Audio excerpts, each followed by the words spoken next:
Magick.me is the world's greatest school for magic, meditation, and mysticism. You can learn everything there, from chaos magic to hermeticism to meditation to how to supercharge your finances and take absolute control of your destiny. In short, you get all of the tools you need to turn chaos into beautiful, scintillating order and master your life.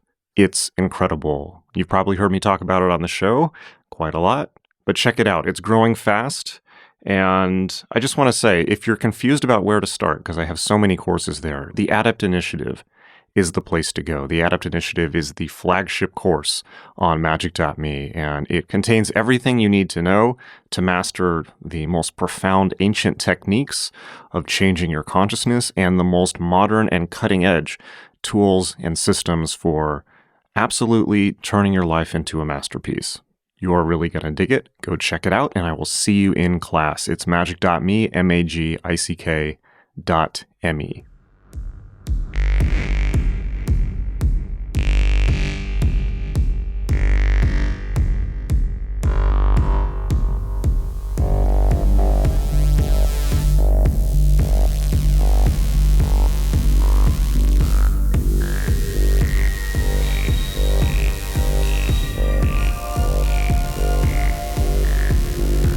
Unfriendly terrain and temperatures down to 40 degrees below zero greeted these northern navigators in attempts to take submarines under the Arctic ice.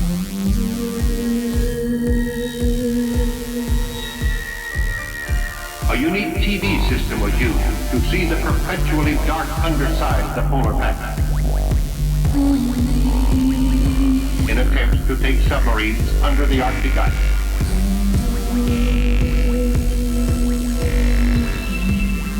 In the half-light of red railroad flares, the Arctic is at its worst, over 3,000 miles under the ice, in attempts to take submarines under the Arctic ice.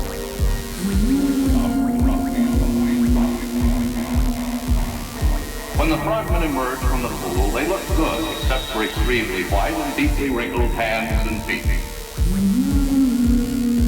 In attempts to take submarines under the Arctic ice.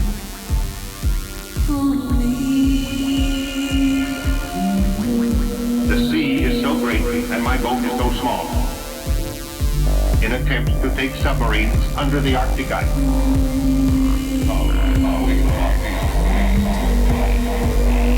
Deep freeze operations, Who proved that the Arctic can be a year-round operating base by scattering his ices at the pole. In attempts to take submarines under the Arctic ice.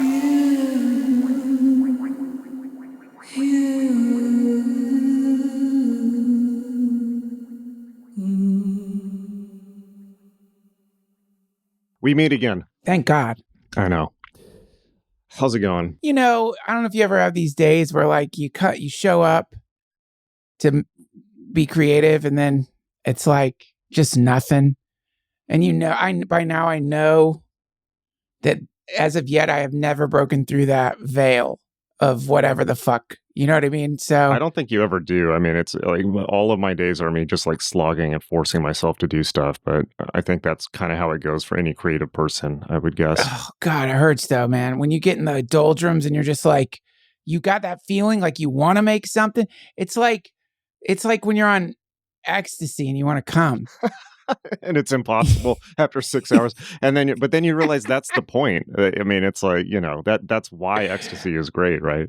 Yes, it's great until you've like chafed your cock. That's for the next morning to figure out. So, yeah, well, you got to pay the cost to be the boss. You got to slog. That's what I always say. Slog in the coal mines. So, okay, I'm feeling uncharacteristically positive today for a change. Yeah, great. Because I'm like actually like enjoying life for once after leaving LA. So I was trying to think of a conversation starter for today, and I had all these ridiculous ideas, but I finally settled. I think the way I just want to kick off this conversation is I realize like the last two podcasts that we've done on your show, like I've gotten like ridiculously political and agitated. So Yes. let's not talk about politics. And I think that, but that's not just me. I think that's pretty much everyone now is just Yeah. submerged in this like political Yes. hellfest. So I'm gonna have the most simple flower child opener ever, which is spiritual first principle. Everyone has forgotten, I think, about spirituality. Everyone has forgotten about what do we still know to be true in this insane and ridiculous topsy-turvy world that we've been thrust in? Can we come back to like a bit, basic goodness? And what should people be coming back to in terms of just like starting over from bedrock, like the most Love it. basic stuff spiritually? That's my opener. Okay, so I've been doing this thing. I've just renamed something that's already been named a million times, and probably someone has even called it this. So I've been doing this thing that I'm calling going under the story, which is and it's cured my insomnia. It's the greatest thing ever. Like I woke up one morning and I was just feeling how good the sheets felt and the bed felt and the covers. And for whatever reason, the part of my mind that like drones on and on about how the political part of my mind, the part of my mind that obsesses over like, how does Tucker Carlson like the Grateful Dead? How does that fucking work? You can't like the fucking This doesn't make sense. That part of my brain, and not just that, but like my own personal bullshit and all the stuff and all the sort. It was just wasn't showing up, and it was just God. It feels so good. Just the way the bed feels and the sheets feel. It's warm. It's nice. And so then I've started doing that whenever I can, just sort of shutting down. Like, I know this is so obvious, especially to you, Jason. It doesn't sound like anything special, but it's like just whenever I'm making like fundamental contact with the seat, my ass is in the seat, my hands are touching the table, colors, even before I'm calling them colors, it's just great. It's so good. And then anytime I tune into the story that I've been telling myself for so long, it's either like I'm over accentuating something that's already good in some sad attempt to make it better, even though it's fine the way it is, or I'm just, doing a never ending editorial column about what's wrong with my surroundings or, just basic mental bullshit. So I think, fundamental goodness, the thing people have forgotten is like probably whatever the story is you're telling yourself is bullshit. It's not real at all. It's just something you're telling yourself. And a lot of people feel like that's blasphemy, depending on how much they're getting off on their story. Some people get really upset with you when you tell them that, which is why you shouldn't tell it to everybody, especially not on a podcast. Yeah, I've noticed that, and so the takeaway there is, your story's not real, but also always feel your own ass in the chair. It's very important. That is the ancient secret. Just feel your ass when you're feeling bad. God, it's like of all the awful solutions for people who are depressed. I don't know. That's a pretty good one. Feel maybe. Your ass. What are you weeping about? Just grab that ass. You'll feel better. Well, okay. So like the first thing I want to say is like you were saying, it's like, oh, well, this is too obvious. It's like nothing is too obvious, particularly like for, it's like, it's so easy to get too sophisticated with this stuff and forget the most, well, not only, but then when people are stressed, if you're stressed, you forget all of it. You could be rapping about it all day long, but then under stress, you forget all of it. And then it's you're just, you're living in Tucker Carlson world. You're living in the hell dimension. And we've talked about that on podcasts a million times, I think. But it's like you can talk about it all you want. It's like what you do under stress it's very easy to forget everything. But, often in the times where you should really remember it, like having arguments and things like that. But, the thing about your own story not being valid is so both true and disturbing. And I've noticed it so much with myself where particularly, I've noticed like I can be mentally narrating all day long. And it's like my mind is hypnotizing me. None of it is true. Making up stories, and I think that And then if you have moments of shock and awareness of seeing through it, that can be both incredibly liberating and also disturbing, because you have the choice in that moment to let go of it. But if you let go of it, then all the emotional energy you've invested in that story is now wasted. And you're like, no, this is who I really am. That motherfucker really did rip me off. Like, you know, you're doing Hodor, but with your fucking story. That's the thing. You're doing this, whatever people are doing with, you know, the AMC people, which, by the way, I did pretty good with AMC. Nice. But I didn't Hodor.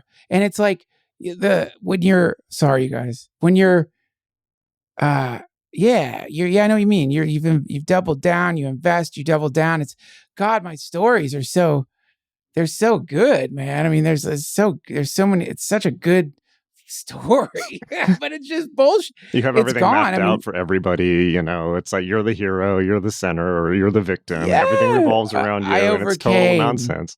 Yeah, right. You know the phrase "sunk cost fallacy," right? What's that? Oh, yes, but I love that phrase. It's a terrible thing that happens to so many people. In everything, it's what right? Car isn't that? You're talking about what car dealers do, right? Like car dealers. You're talking about the thing where the more you make someone wait and feel invested in something, the more likely they are to buy the car. That's so evil. When you go to a car dealership, the reason they will be like, oh, fuck, I got to go talk to Gary. And then they'll come back as late as they can from that until you're getting really pissed off. And then they'll do it again and again. And because a lot of times people buy it because they're like, I spent 6 hours in this fucking place. Yeah, well, that's totally it, right? But that's like one example of sunk cost fallacy. So it's just like a general business principle, but it's like true in life. And it's the general principle is the more effort you put into something, the less likely you are, even if you realize it's a waste, to give up. So, for instance, like the classic example is you spend 7 years building an unprofitable business, and it's obvious that it's not ever going to go anywhere. But you're like, you know what? I put so much blood, sweat, and tears. Like you just kind of like willpower through it. When really, you should cut your losses and do something else. It's true in like obviously trading. It's like, you know, people ride something to the bottom because they spent so much time on it. But you know, and it's like what you forget is like, no, I already put all this time into it. But what you forget is you're continuing to burn time on it. But people do it in relationships. They do it with career paths where really they should have cut their losses at some point, but they keep going, right? But it's also true with we've invested so much into our own personal stories, our own personal drama, and like, you know, the villains, the heroes, like we all have our excuses for. You know, for me, there are many, many times where I was just an utterly inexplicable shithead to people for no reason other than that I was probably sleep deprived and having a bad day. But I have this whole story about, well, actually, like I was sticking up for myself and they were the bad guy. You know, it's like all that stuff. Scary. That shit's demonic when you realize you're doing that. It just happened today. I'm sitting in my fucking studio trying to make a podcast intro. Usually I'll sit down and start making music or something and something will come. Got this new modular synth. I'm literally sitting here fucking around with this new modular synth because it's got this amazing voice generator, like old school speak and say voice generator. And I mean now, yes, no, 1, 2, 3. And I like the way that sounds. It sounds really cool. But I'm just sitting here and I'm literally, this is where I'm at artistically. I'm thinking like I'm making it go 6, 6, 6, 6. And I'm like, can I make it go 69? And I'm like, no, it won't do 60. So then Aaron calls. We bought a fucking house and we need furniture for it. And we've been putting it off. She's wanting to buy furniture. And my story that I immediately went to without, thank God, reacting to it is like, she knows that I'm working right now. Why would she call me when I'm working on my art? And then I'm like, what art? You're sitting here trying to make a robot say 69. Like, that's what you're doing, fucking Picasso. Like, what do you think you're doing over here? What do you really think you're doing? So my story, that cunty little part of me, once that's like, that will kick in. So I was like, oh, let me come help. I think that's the second part of to deal with the scary part of when you're like, decide you're going to start abandoning your story if you can. And then you're like, what do I do now? Help. Then just go and help someone. And those, it's so basic and stupid. Especially, that's the other thing when I'm in a creative rut. It's like, if I go and just like try to do the slightest amount of non-selfish anything, it helps me too. But yeah, part 2 is part 1, maybe give yourself a vacation from your story. Part 2, during the vacation, is there someone around you that you could do something for? And then, then all the other normal shit, like get in the sun and stuff. Yeah, I'm really sunburned right now. Totally true. No, I that's not stupid at all. I mean, I think that's kind of what I meant. Like the things that are really important to do, we're often like, oh, well, that's too obvious. I'm not going to do that. But it's what you really need to do. Washing dishes, cleaning your house, clean your washing room. your ass. Yes, always important. But helping somebody now makes it about not your story, and it's about somebody else's story. And I think that, but yeah, you definitely can't, like, one of the most ridiculously obnoxious things that like particularly like non-dual people do is they like stunt on other people, where it's like, that's just your story, right? You need to get out of that. Like, that's the worst. So you can't do that, but you can kind of like tiptoe around other people and help them in what they're doing, just to get out of your own head. And I think that, you don't want your story to be the guy who tells people that's their story, which I have definitely me too. made. And you hear it coming out of your mouth and you're like, why don't I just send them a box? Why don't I just send them a box with a dead rodent in it? Or that will be less offensive than just like, that's just your story, Yes. Yeah, this is a personal, I think this is more like you should tell yourself that or experiment with it temporarily, but not definitely watch out for telling other people that. Sorry to anyone listening that I said that to. I think I've probably said that to 1 out of 2 of my friends. I'm right there with you. But I think that's one of the core, like, at least the way I understand, I mean, that's kind of like one of the, in all capitals, great secrets of magic, where people get into magic and they think they're going to become a magician, but actually that doesn't happen. Except in your own story, in your own mind, what actually happens is you realize that voice in your head that's telling you a story is the magician that is hypnotizing you. And you have to shut that down.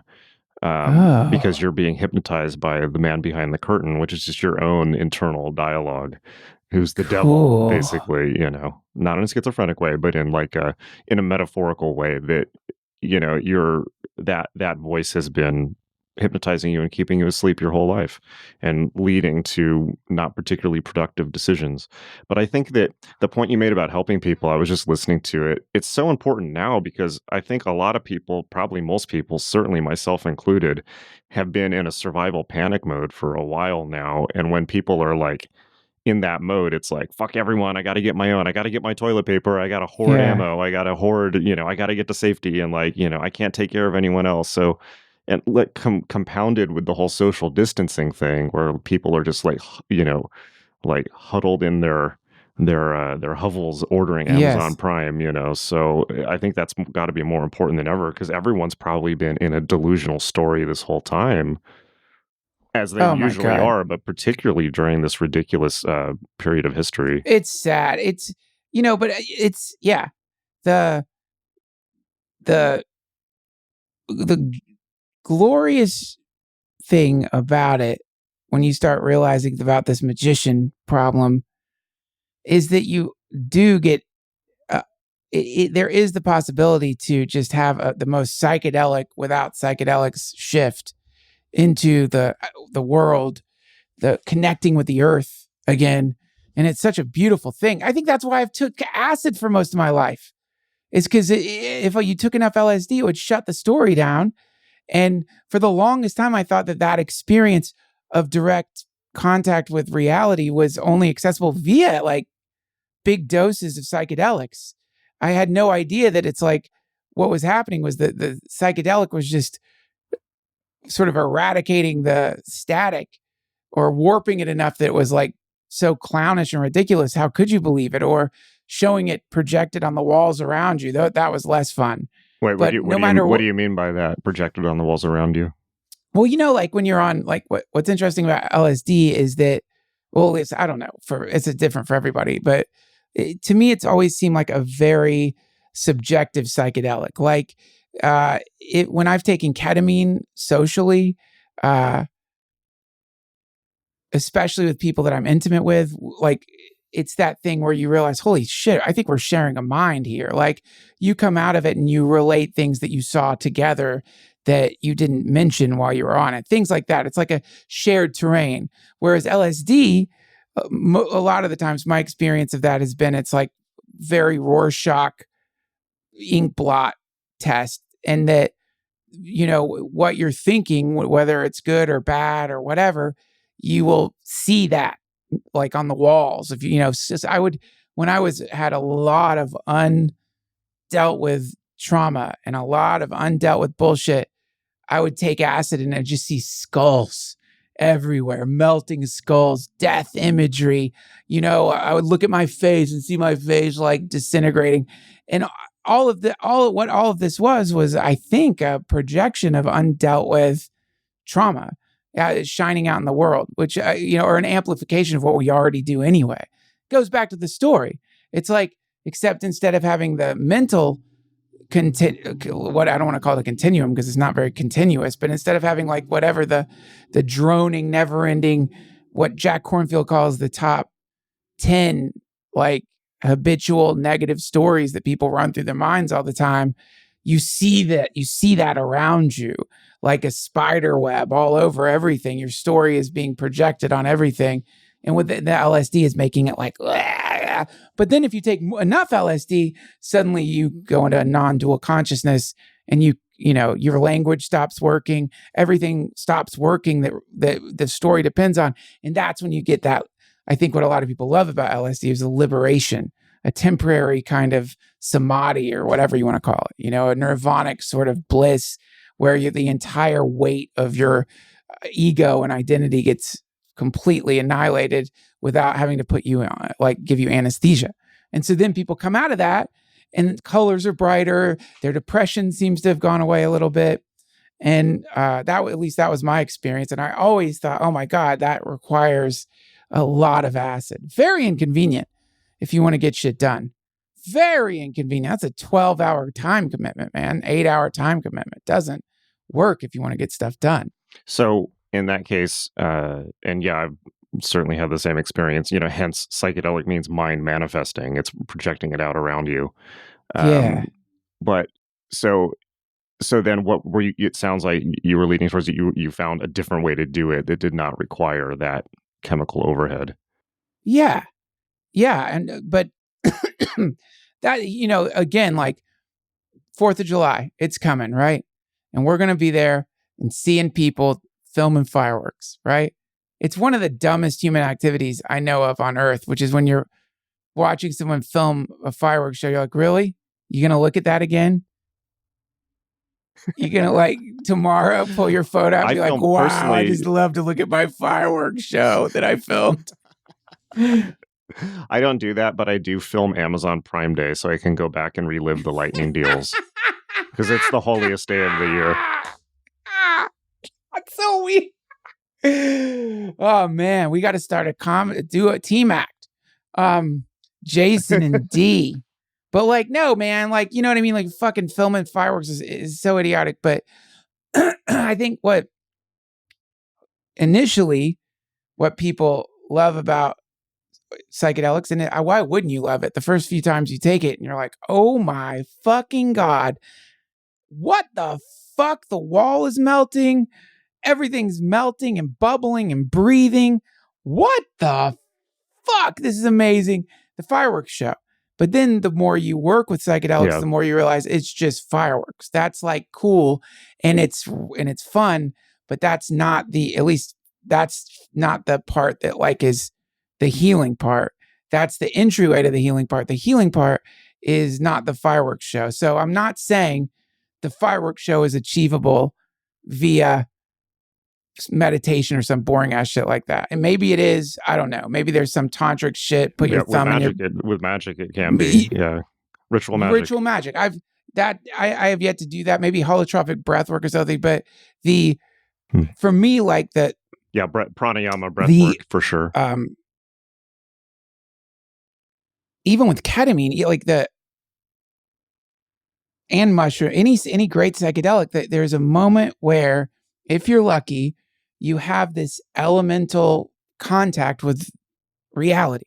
that is no longer distorted by the story you've been telling or anything at all. And it feels like you've stuck your hands in clay or something, for lack of a better word. You know what I'm talking about? It's like, it feels perfectly natural and perfectly, for me, what I have loved about like having a like practice and a meditation teacher is that from time to time, I will experience a thing that I used to think was relegated to the past. So I would, have a sentimental sort of fantasy about when I was at summer camp and how amazing it was to work at a summer camp and no responsibilities then, and just that feeling of being out in the forest and you'll never have that again. And because I'd gotten mixed up in thinking the circumstances were responsible for that feeling. But all that feeling was the feeling of existence itself without a lot of bullshit attached to it. And so you start meditating, you know what I'm talking about. And all of a sudden you're like, what the fuck? Holy shit, there's that feeling I thought I would never have. I believe Jonathan Richman calls it that summer feeling. But like, that song, that summer feeling? Oh my God. Like the Astral Plane song I think guy? It's Jonathan Richman. Let me just read the lyrics to this song, not to ramble too much, but it's where he's like, tonight I think I'm going to go insane. I'm going to meet you on the astral plane. That sounds like him anyway. Yeah, I don't know that hilarious song. But the lyrics go like this, and obviously you gotta listen to it. Jonathan Richman. That summer feeling, when there's things to do, not because you got it. When you run for love, not because you oughta. When you trust your friends with no reason, nada. The joy I name shall not be tamed, and that summer feeling is gonna haunt you one day in your life. That's interesting. That's what I've been feeling in that recently for the first time. That's why I'm more chilled out. I've been feeling that recently for the first time since I was probably like 11 or 12. And I think it's basically just from leaving LA and spending time in nature every day. I know I'm not taking psychedelics or anything like that, but other than anyways. But yeah, consistently. But I honestly, like, where my mind is at, it's like I feel like my mind has got a lot simpler just from spending. I know it's another most ridiculous thing, but just I spend time in nature every day now, and it makes everything simpler. And for me, it's like, in fact, I feel quite almost militant about it at the moment where I've gotten so sick of big religions, big monotheist religion, apocalypse narratives and stuff like that. And also quote unquote spiritual systems that are unnecessarily baroque and complex and D&D, with levels and all that. I just can't stand it anymore. And I think that for me, the most important thing spiritually is literally just being in nature. And my best experiences with meditation, like for instance, going on Vipassana retreats. Well, I only went on one. So going on a Vipassana retreat out in Joshua Tree in the desert was just, in those retreats, you which I think is one of the most profound experiences ever. You go through 10 days of wall-to-wall meditation in silence. And, the first about 7 days are like Hellraiser or like being in a Thai prison, and it's awful. But then finally it cracks. And your narrative cracks, the story cracks in a way that you can't, it like cracks, like not like it cracks and then you pick up your phone, because you can't, right? So, but then what happens is you return to your body and you return to not being separate from nature. So for me right now, like it's just that simple. It's just being, the fall from the Garden of Eden is the separation from nature into the satanic nature of the mind itself. And language and symbol creation and stories and the whole epic Lord of the Rings story of the Bible. It's just that comes after the fall from nature. So for me, it's like, but for me right now, it's like not any more complicated than just see like I have a compost bin that is in my backyard. That's the most fascinating thing in the world for me at the moment, and just watching the decay process and feeding birds. And that's another thing that just sounds completely ridiculous, but it just is, it's not, that's, I think, a very healing experience. I'm doing my post-traumatic healing here. So, good for you, man. Everyone needs to be doing that. It's like,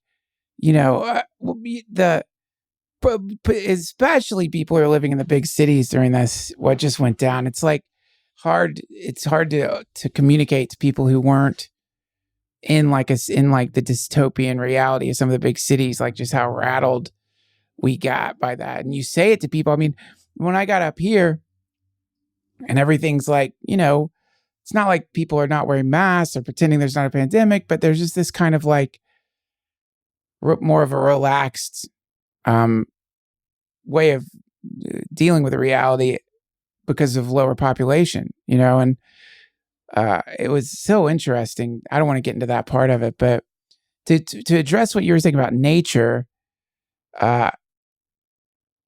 when you think about all the stories, like Jesus goes up into the Garden of Gethsemane to pray, or before that, he always is going up to meditate in the wilderness. He goes out into the desert. Muhammad goes to the cave. All of these stories involve someone going out into nature. I'm not aware of one where somebody went to a very busy place. I don't know of that one, but there could be maybe some Gurdjieff shit. Crowley tried to do it. Crowley wrote a book called The Book of John St. John, where he tried to do it in an apartment in Paris to see if he could get a result. Crowley. That sounds like him. I think it, Yeah. I've heard, I know someone who was very close with Ramdas, and I think Ramdas gave him the instruction to go into the city and to work with the energy of the city. So I'm not saying it's like there's some kind of, I don't know, I don't want to create some stupid hierarchy of like this place over that place, but when you go into, I love forests around here are just insane.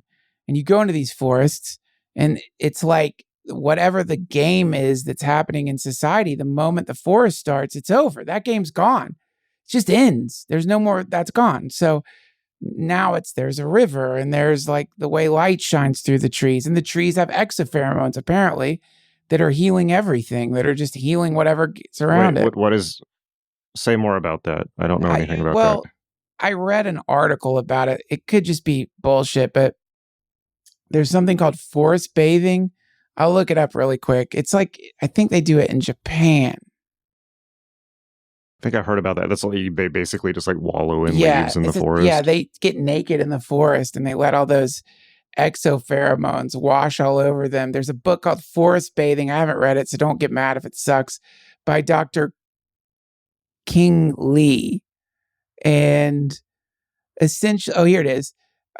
Breathe in the natural aromatherapy of phytoncides. So that's all the stuff that nature's releasing. And when you go in there, you're like, your body is just inhaling it. I mean, God, think of the story of the Buddha. That is the beginning of Buddhism, right, Jason? It's Theravadan forest Buddhism, right? Sitting under a tree. And then after that, he was staying in the forest mostly. And so, and he bowed to the tree, apparently. That was the first thing he did, was bow to the tree.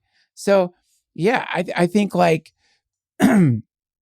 unquestionably, there is something that happens when you go out into the forest. It's why is it that when you take a psychedelic, it beckons you to go out into the forest? Why is it that they all want you to go out into the forest? I don't know what they are, but they do. And also, well, I think it's just the mushrooms. It's the mushroom intelligences. There's like soil fungal intelligences. Mushrooms for me it's like the direct connection to nature, where you can see and communicate with it not in a hippie way, but in a hippie way, let's be honest, but in a very literal way. And that you can, like people take mushrooms and they'll see fungus or they'll see, ecosystems and things like this. And I think, well, maybe I got that going for me then, because I'm out in the forest every day. And now I'm like, getting progressively more relaxed. I remember reading, actually, Dave Asprey, who's actually has a lot of good information despite being kooky. I learned from him that if you put your feet in the grass for 5-10 minutes a day, it actually grounds you out, like the ground wire on a turntable, or the grounding tine on an electrical thing. It's like it actually discharges all the electricity in your body that you've probably built up from being surrounded by electronic gear all day long, as I am and as you are, right? into the ground, and you also get soil toxins in your feet. So I started doing that even in LA, just like in this like shitty smog ridden, like heavy metal infested like lawns. But and it actually is, it works. It's a thing. I think maybe it's placebo, but I don't think, but it's not. I mean, there's been lots of study on it. It discharges all that built up electricity. But yeah, the whatever the tree jizz, tree pheromones, Trees. it's a real, I think it's a real Yeah. thing.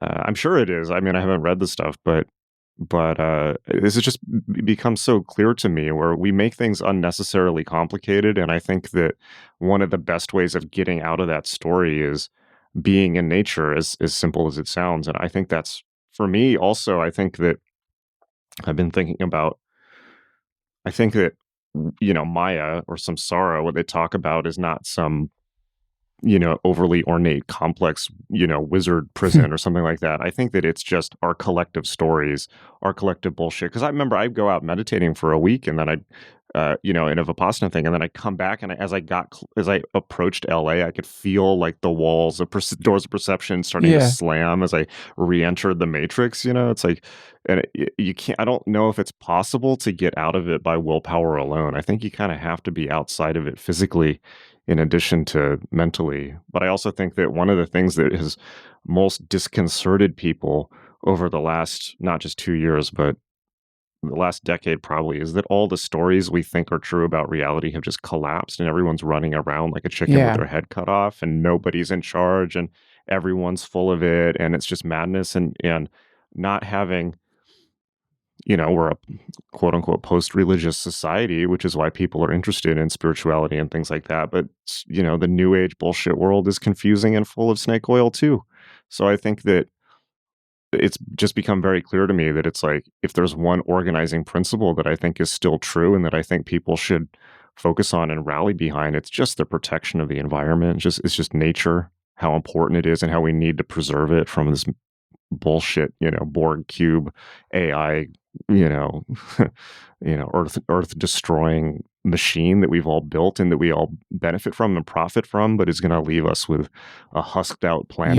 Yeah. Well, I mean, but I do think that's the, that is one of the reasons certain people don't want to go into nature, is because they it's like there's a, hyper narcissistic people, it's like a funny thing that people do, which is like, I'm going to make something great. And you go into nature and it's like, okay, do better than this. Can you do better than this? Good luck. What are you going to do? You're going to make a blockbuster movie? You can't do this. This is not going to work. And then on top of that, you have to deal with, to get back to the Garden of Eden stuff, it's like, you're fucking clay. I saw this cool thing on, I think it was Reddit, a microscopic image of just human flesh after a needle had been poked into it. And it's just clay, man. It's like human flesh is like just all the platelets just look like muddy little, like someone smacked some mud together. The needle hole looks like somebody, put a sinkhole, and underneath it, there's a little subterranean river of blood down there. And it's like, you're fucking clay. That's the other thing. You go out into the forest, and if you have some ridiculous like desire to, I don't know what, immortality or any of that nonsense, and that's gonna fuck with you too. You're just not that important, not in a bad way. Not that it's like, that's the thing. Like, you have to, whenever you say you're not that important, you have to add to it. I don't mean in a bad way, because just saying you're not that important is insulting in our society. It's like, it's crazy when you imagine how many people there are on planet fucking Earth, and we still have yet to like stumble upon the thing where it's like, you're not that important. I don't want you to suffer, and I want you to be happy, and all of that. Because you're not important doesn't mean you don't have human rights. But it's like, you're clay. You're walking clay. You're not here that long, and the whole project you've attached yourself to, which for a lot of people is very painful, slogging away, it's this or that. Even if they're having success at it, it really won't matter that much. In long term, it probably won't matter that much. And by that I mean, like, that's the other quality of the earth that we just don't like to think about. We just don't like to think about that. You see the ruins. They'll just casually mention, we don't really know who these people were. Vast city. We think they were, we're not really sure. Just a city. We're not really sure who these people were. They say it all the time. It was a fucking city. Like people just like you and me hanging out, having conversations, eating. And they were like, this is where it's at. Rogaria or whatever the fuck it was, And then gone.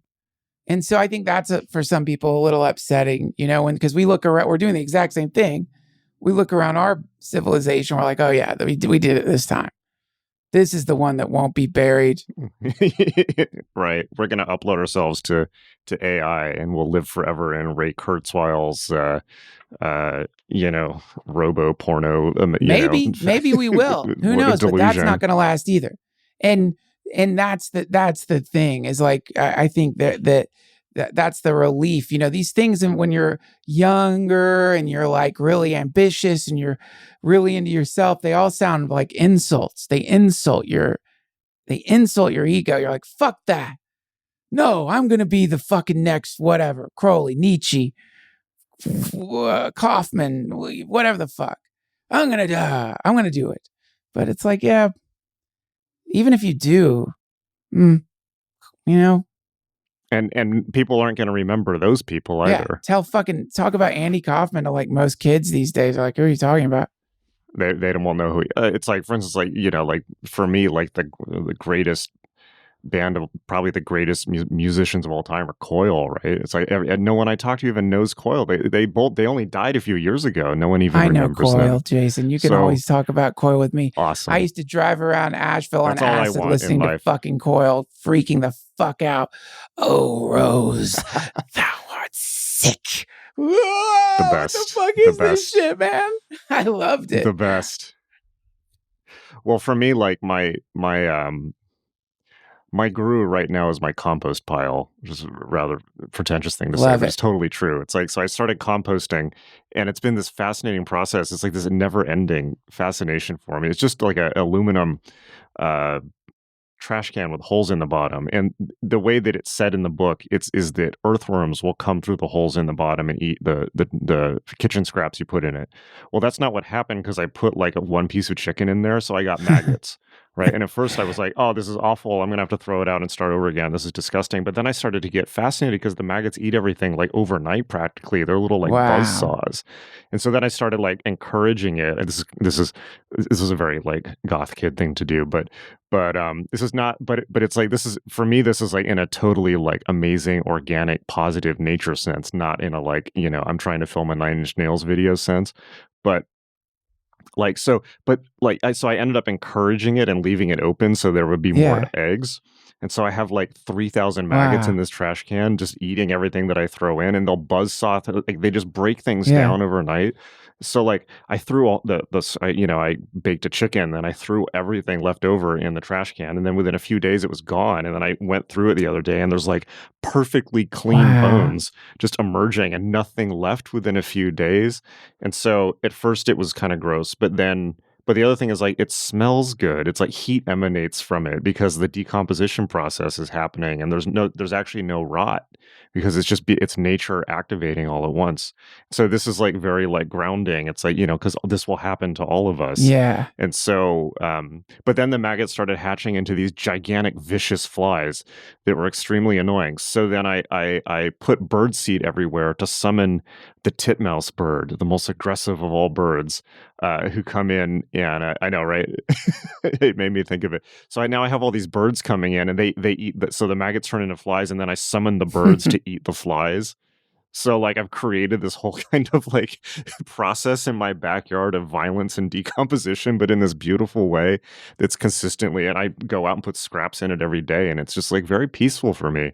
It's like, yeah, like this is going to happen to all of us. But I think a better way, maybe even a more productive way of saying like, we're not a big deal, instead of, because it's easy to get into an ego trap also by obsessively telling yourself how not a big deal you are, which is just like more ego, right? So, but I think maybe a better way to put it is not that we're not a big deal, but that we're cells in this gigantic system. We're part in the same way that I'm talking about with these maggots or the birds or the bird seed or the scraps or the chicken. Or it's like that's us too. We're an aspect of nature. We're like the aspect of nature that can manipulate matter the best, for better or worse, and also can make meaning out of it. And we're part of the same process, even if we can't see it. We're like, you were saying like, well, we can't be the next Andy Kaufman or the next Nietzsche, but or the next Crowley, but like you and I are both part of this gigantic, you don't even have to talk about it in terms of tradition or lineage. We're part of this stream, this current Yes. that we're both fulfilling important roles in, and then somebody else will do it later. And it's important. What we do is important, but we're cells in a larger Right. organism. And that's, I think, what nature brings home. It's like, we're just part of this larger I thing. want to like relieve people of the painful part of being important. Like it's like heavy. It gets so easy to get heavy. And then, God, Aaron and I were in this, we're fighting about some interior design thing. And, she said the most brilliant thing, which is like, this isn't that serious. And I snapped out of it and I'm like, oh, you're right. You're so right. What are we doing? We're not like planning an attack right now. We're not planning some attack with hundreds of thousands of soldiers. We're fighting over a fucking picture on the wall. But that's what I mean. That if you start getting too, it's an easy thing to start. Like today, I'm sitting here trying to make stuff. I'm not making anything. And so my story, when I'm not making anything, I'm going to default to, what the fuck's wrong with you, man? Something's off. This is bad. Where's the thing? It's not happening now. You should know more about how to make music by now. What is this thing with you now? And it's really bad, poisonous. And when I go under that story and I'm just like, all right, well, I'm not going to make anything today. I'm just going to attempt to make things. I'm going to make sounds today. Because anytime I have been in that space of not making stuff, that's like what you're saying. If we're going to look at the holistic process, that's part of the process, is like you have to experience those moments somehow, whether it's very true or not. I'm going to believe it is. I believe that they lead to something down the line. It's just today was the day where it didn't happen. But I got to my office and I sat down to try to make it happen. It didn't happen. So, that's all I mean is like that. The heavy stories are so, anything that revolves around your importance. Oh my God. And your righteousness and all that. It's like, it's so painful. Yeah, it is. It is.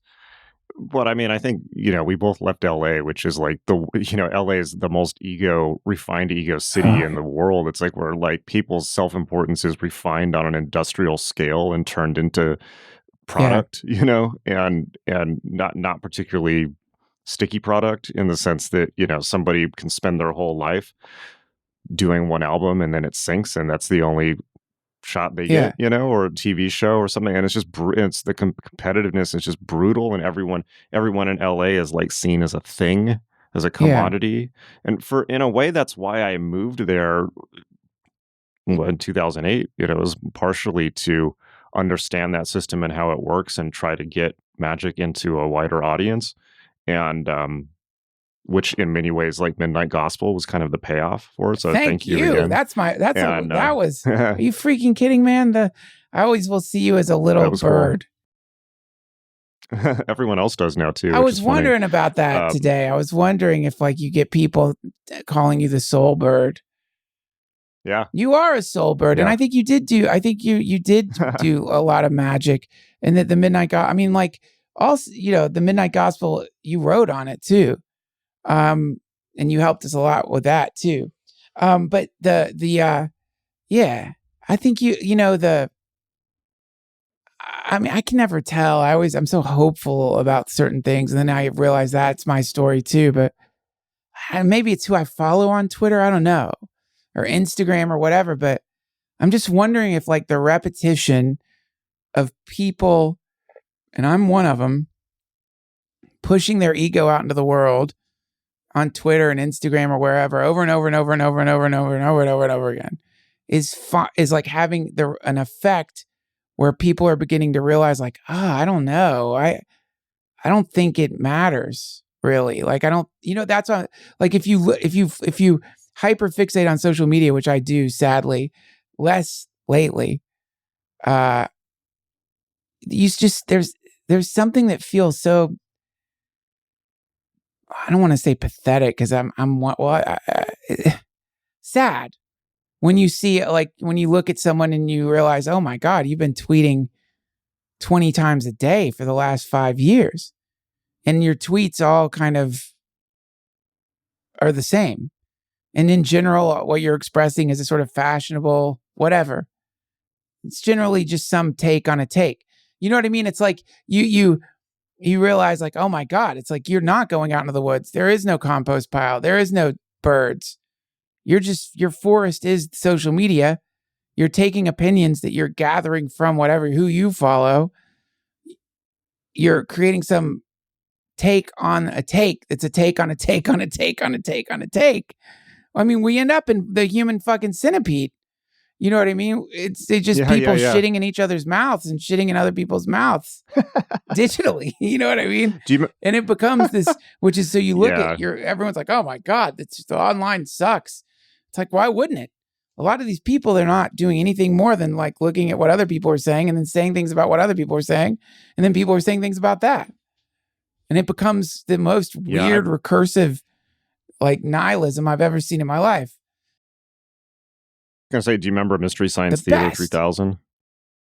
Yeah, it was awesome at the time, but now our society has become like this infinite fractal of everyone commenting on, having to have the sarcastic quip.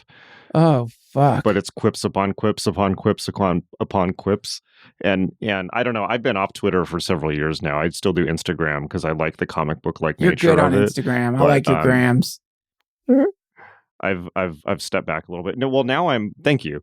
But this is why I love podcasting too, because you actually have to have a conversation with people. It's so refreshing. I think that podcasting, people didn't have long conversations prior to podcasting in the same way that they do if they're doing it. So I think that, and for me, I'm doing more videos. So I think I'm just forcing myself to produce more original content instead of like riffing on stuff, which there's enough of that, That's yes. I mean, I think as long as you're doing that, you can go fuck around online as much as you want. And also it's like, not everyone's using it like that. Like some people have the most amazing Instagram. Some people have like, it's really cool. Like your essays are really good, man. I love it. Like I love your takes on things. Don't agree with them all the time, but I fucking love them because so many times it's just like pisses people off and it's so well written. Oh, the and comments you're are inviting great. the conversation. Yeah. I love it. I got to get back. I did my wife, much younger than me, told me that I really fucked up because my last 2 Instagrams are like fit dadgrams. They're just pictures of a pretty scenery that I thought was cool. No comment or anything. And it's like, you can't do that. You can't just post a picture of a fucking tree. You got to say something That's so about funny. it or do anyway. Yeah, No, it's so true. My standard MO is I'll post like an inflammatory statement, wait for a mosh pit to form, and then jump into the mosh pit and start fighting. And then because it's just like a rush.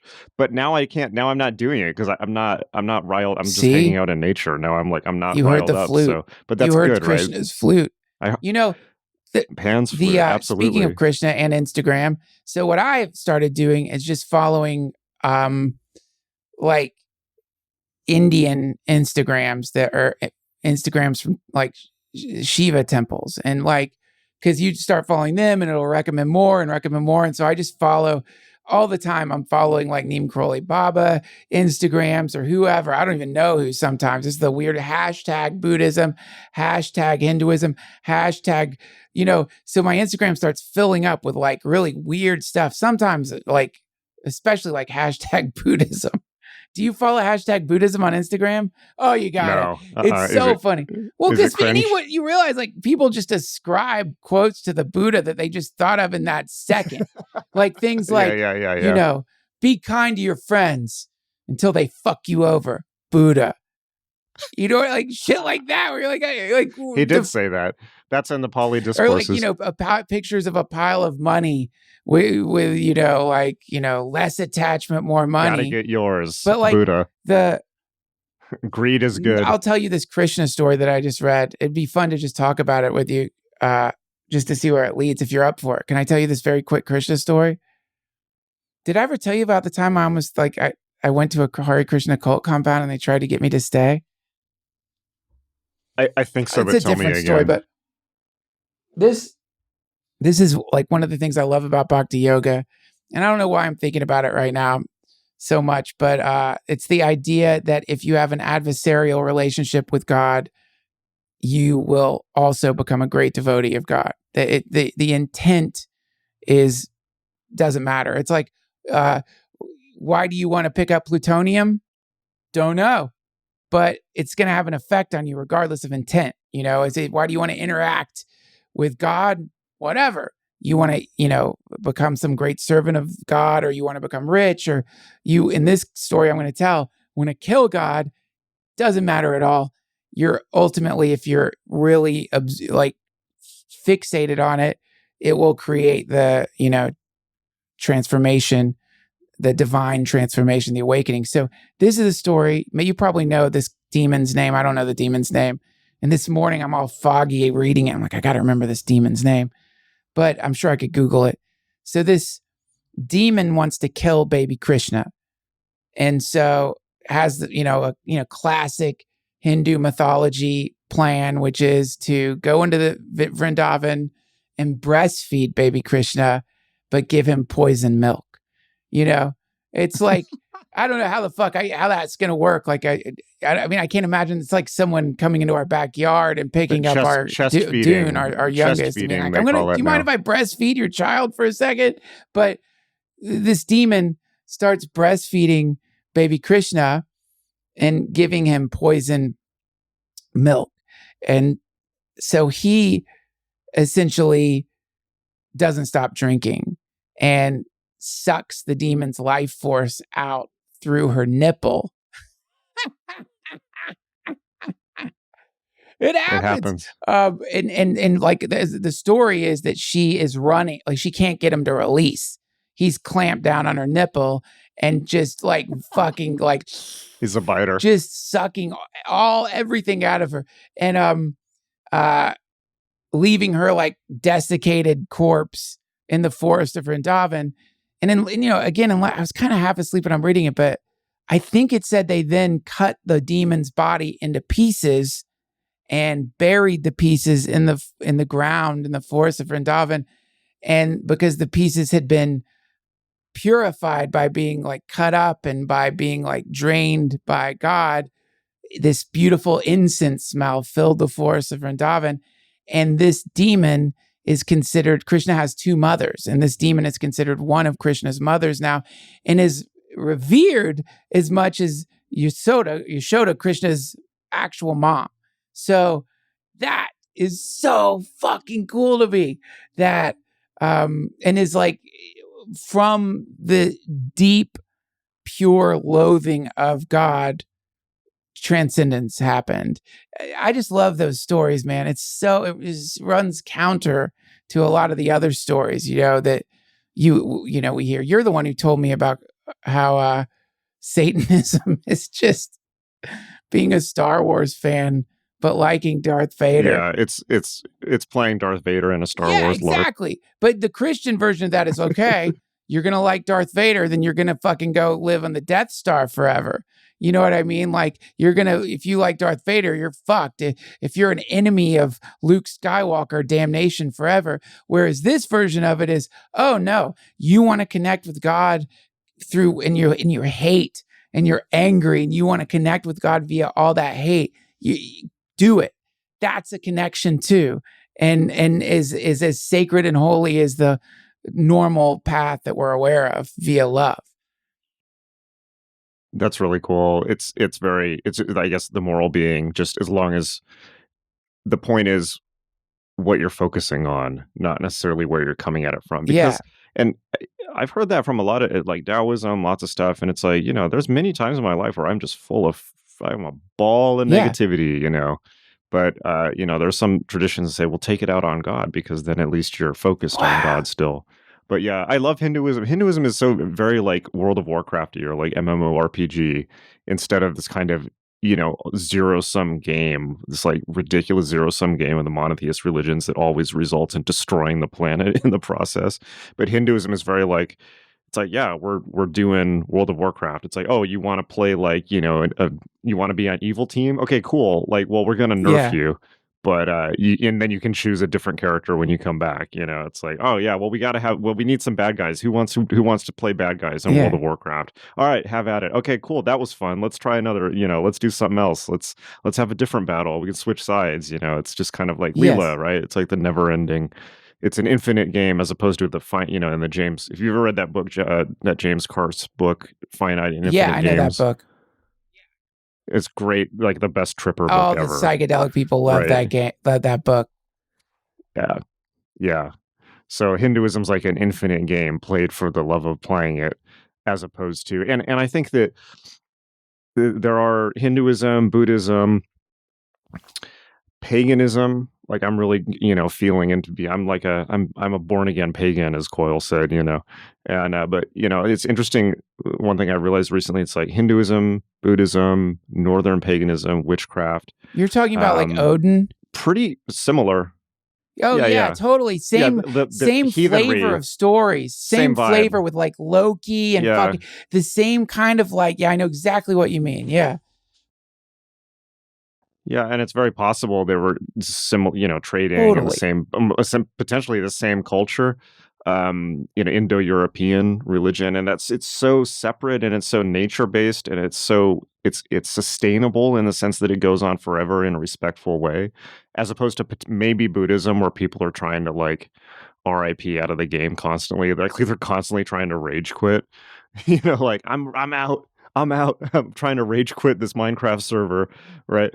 But as opposed to the monotheist religions, which are like chess, and it's a zero-sum game, and someone's probably going to throw the board at some point too, No, I mean, this is like I love these Ram Dass retreats, man. I love the conversations between like my friend Raghu, who's like it's bhakti yoga for Hanuman, and he loves his guru, and Roshi Joan Halifax, who's like a Zen Roshi, and like hearing those two talk, and one is like, exactly what I wouldn't call it rage quitting, but one is like, the idea is not this like, eternalism, and the other is like, I want to love my guru forever. Like, I don't care if I'm in the world of suffering, as long as I get to be in love, as long as I get to experience being with my satsang and like my enchanting the mantras, and that's it. Which to me, it's like it's so in that when I was, brushing shoulders with the Hare Krishnas, I realized like you're going to get obliterated just in a different way. Like one of them, you're being obliterated via this sort of systematic analysis that generally will probably reveal that you're most definitely not as solid as you thought you were, at the very least.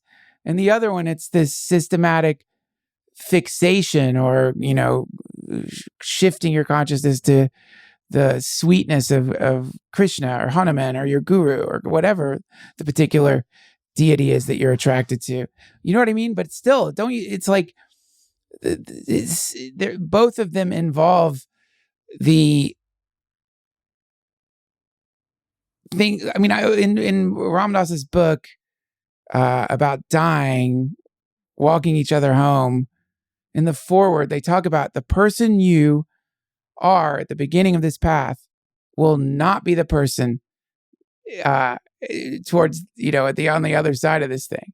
You won't be here anymore. Like the you that you thought you were is like, it won't be here. And it's a paradox, because, well, then what the fuck are you? And what is that like? You're asking me to dissolve myself or something? Is that what you're saying? Will happen to me? But yeah, you know what I'm saying, right? It's like the alchemical, you're going to get melted down. You're going to get melted down and reformed into something else. I don't know where I'm going at this, but I just, I love that you're getting into paganism, man. And I would love to talk about that with you a little bit, because I really love the stories, man. I feed the crows with my son, and I always think of Odin's crows. And I Oh can't. yeah, hugging and The mugging. names are so fucking cool. Here's this a midnight gospel. Little trivia fact. Look at the name of the cameras. They're named after Odin's crows. But like, yeah, I fucking love those stories so much, man. And like, I love like the character of Odin so much. I love the drawings of Odin. I love the world tree. Can you teach me a little bit about the world tree? What's the name of it? Yggdrasil. God, such a Yggdrasil. beautiful name. Even like the language is so beautiful. But yeah, tell me about Yggdrasil. Well, I'm still learning. It's making magic fun for me again, because it's like you can do Kabbalah and it's forever and it's just but I don't know. I got to a point where I'm just like, particularly after there's so much violence in the Middle East, just this last round of just shelling Palestine and things like that. I'm just sick of it. I like the whole, and there's a certain point where there's unfortunately a certain point where, like, look, I'm done Kabbalah my whole life. I've been an Orthodox Christian. I was a Sufi. I've kissed one of the hairs from the beard of Muhammad. I've explored the most esoteric inner workings of the big monotheist religions. But there's just a certain point where it's like, can you really eat your cake and have it too? I mean, can you really do these systems and overlook the violence in the Middle East, the massacres, the fighting between those religions, on any side? Can I overlook the fact that my ancestors were massacred by, Christian imperialists? Can I overlook the situation today? And can I overlook when Israel goes in and says they're mowing the lawn? It just murders children.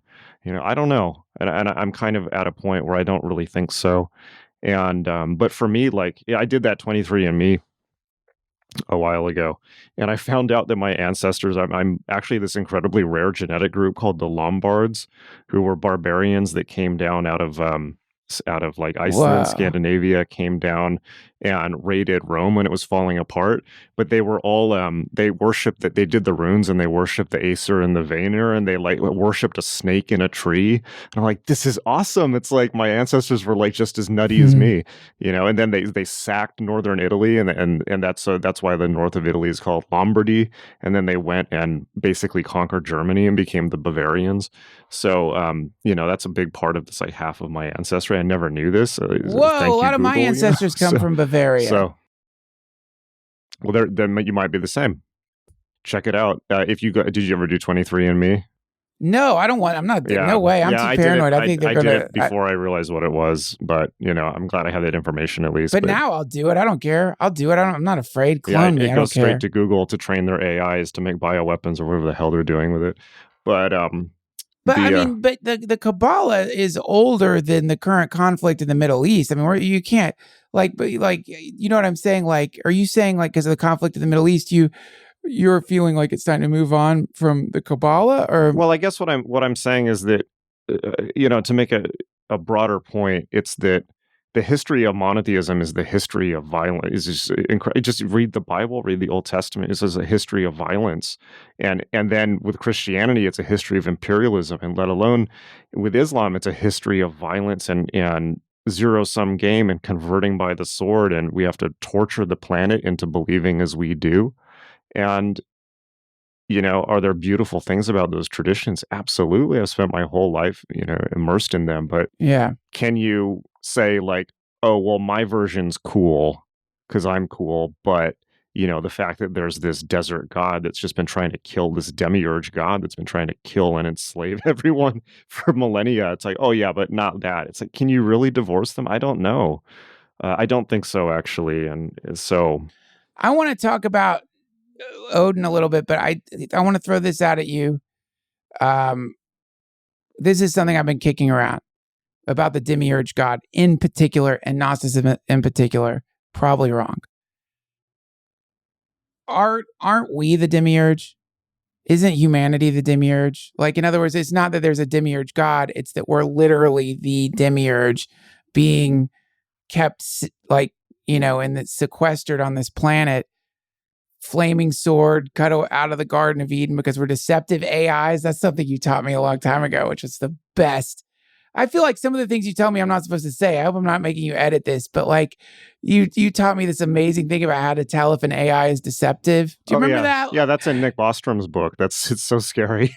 And it mimics the Garden of Eden experiment. And so so it's like a lot of people, when they're drawing a very justifiable critique of any religion that advocates violence and war and slavery, which is most world religions, they say, like, who the fuck is this God? Who is this fucking God that's so desperate for accolades and worship, and he'll fuck you up if you don't worship him right, and like, don't build the golden calf, but all this shit. Like, who the fuck is this God? And the answer is, it's the demiurge. But then I don't know, I've just been thinking like, we're the no, there's no other external like God in this situation. We're literally the demiurge, building synthetic realities over and over and over again that we attempt to populate, always on the micro level, one-upping each other, attempting to, we are the demiurge. Is this a misperception, or am I like overreaching here or something? No, I think I can see especially if you're operating in the world post Jung, there's always such a temptation to say, maybe the real demiurge is the friends we made along the way, or to say, well, maybe this is an aspect of me that's projecting out into the world. But yeah. I don't think that. Yes and no. Here's my take on it. You know what an egregore is, right? Yep. So I think that the demiurge is just the egregore of the monotheist religions. It's like and it is, all these spirits and gods are, like for instance, the Egyptian gods. Egregores emerge when you get lots of overlapping minefields. You get a million people worshiping the same god. It essentially creates it in the overlapping Venn diagrams of all those human consciousnesses.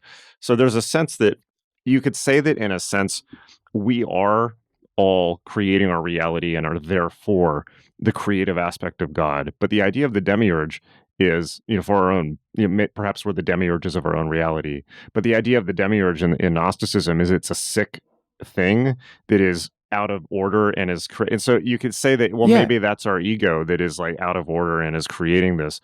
But you also, at the same time, you can't ignore the political realities of these things on the ground. I mean, the world has been tormented by, let's just say, the people who are tapped into this egregore for a long time. And I know that's a pretty, it's a very undiplomatic thing to say, but we're on the verge of environmental collapse. And for me, you talk about paganism, I've always been a pagan, but I've gone through, as pagans do, I think it's standard, tried to learn, pagans are all comparative religion students. And I think that I've tried to go through and respect from the inside all of these religions. If I was to define paganism for the 21st century, which is what I think we need to do, because I think it's a good stance in and of itself, it's perhaps the only stance, I would define it two ways. One is, and John Balance said this from Coil, I think it's the best definition ever. He said, a pagan is somebody who believes that humans are animals. We're not anything else. We might have some divine spark or something, but who does not believe that humans are separate from nature. And that's a more radical and profound thing to say than it seems, because the monotheist religions don't say that. They say that God gave man dominion over the birds and the fishes, and therefore the earth is ours to despoil. That's how we got into this situation, is that attitude. The indigenous cultures don't think that. Yeah. Hindus don't think that. Buddhists don't think that. They don't see themselves as separate. In some cases. What? Son of dust. What is that? That's like, I think, one of the descriptions in I think like I know what you're saying. It's like the Garden of Eden story is like, so like from one level, it's like, Jesus, this is a prescription for just horror after horror, like naming everything and like this is you, I'm giving this to you. It doesn't invite you to see like these fucking, I'll tell you, man, like these crows, now that I've been feeding them, they leave you gifts. Like they leave us feathers, they leave us stuff for real. They know us now. They're pissed because our dogs finally came to the house. So it's like, I think they feel like I betrayed them a little bit, but I would sit out on the porch with Forrest and call them, "Caw, caw," and they come. It's like they're so smart, and they know us. Like I mean, I don't care. Go ahead and think I'm crazy, but like, they laugh at you. Like I was trying to like take them on a bike ride, and then the bike got a flat tire, and like they show up and they like caw at you. They're smart as fuck, man, and they're like living their own lives. They've mostly given up on people because why wouldn't they? Because most people don't see them. But the moment you start seeing them, they see you back, and they like will swoop in sometimes when we're coming home, just say hi or what. I don't know crow language necessarily, but yeah, I know what you mean, man. It's a pathetic, dangerous, sad state of affairs when you stop seeing that everything around you is alive. I know exactly what you mean. And that's the and fundamental. If that's paganism, I'm in. I think that's the fundamental split. It's the fundamental sickness of why humanity is so sick. Because once you do that, you can also see other human beings as separate from you. And then you can conquer them and torture them and steamroller over their whole worlds and kill whole continents of people and enslave them and so on and so forth. And see them as things. And our culture is very good at seeing people as things. I think that... So that would be the first part of the equation. And I think if I was to define the second, it would be in terms of, well, if that's your view of the world, what is the pagan ethic? What is the goal? It's not really a goal, but what is the ethical stance of a pagan? When I say it, this is really where I'm coming from right now, which is I feel that paganism and by extension occultism needs to be redefined as an adult, valid philosophical stance for adult mature people for the 21st century. Because Lord knows the monotheist religions are just constantly shitting themselves and creating things like 9/11 and so on and so forth. And Redditor atheism leads frickin' nowhere, and it's cringe and bad. So what are we left with? And so I think that a proper stance now, a pagan ethic, an adult pagan ethic, is that the good is preserving the game board. It's preserving nature. So we talked earlier about, Hinduism, it's a constant World of Warcraft. It's like the roles are constantly changing. We're constantly playing all these different games and being different people, and that's really cool. But without a game board, meaning the planet itself, we can't do all that. It's dead. It's over. But then you have the monotheist religions who see it as a zero-sum game. Manichaean, it comes from Zoroastrianism. It's good, black versus white, good versus evil. And they don't care about the game board. They're just trashing the game board along the way. So I think that a pagan ethic is to not pick, a side in that chess game. It's not to pick the white side or the black side. It's not to do red team, blue team. It's nonsense. It's to fight if necessary, on behalf of the game board. What we want is to preserve the planet. We want to preserve this as a nice place for people to live, for people to incarnate, to do whatever game, right? As long as it doesn't resolve in destroying the game board. Because I think and I'm sure you have such a different view on this as a parent, but as adults, it's like, I can look back and think of how many identities I've been, how many people, how many delusions, and it's been okay. There's space on this world to do and try on so many different things. But if there's no, and the world is so compassionate in that way where it bore and bears us. But if the planet is trashed, which we're very much on the verge of, in a really serious way, what's left? There's no game board. Therefore there's no game. So I think the pagan ethic is preserve the planet, and not in. And I want to differentiate that, I think, from a cheesy hippie way, which not hippie view was not necessarily cheesy, but in an overly granola way, because it's ineffective. And also like, recycle, hug a tree. Well, that doesn't really do a whole lot. That's important. Yeah. but we need to come at this with everything we've got. And then I also want to differentiate it from very much this kind of whatever this is that these rich psychopaths have us in, this kind of great reset and the co-option of people like Greta Thunberg and this kind of like, you have people like Prince Charles and Bill Gates pushing for depopulation and things, or whatever it is that they're doing. And it seems to have this kind of ecological bent where it's like, oh, we need a great reset, but it's them, it's some psychopathic plan to just enslave everyone. So we've got we can't allow like these. Maybe not.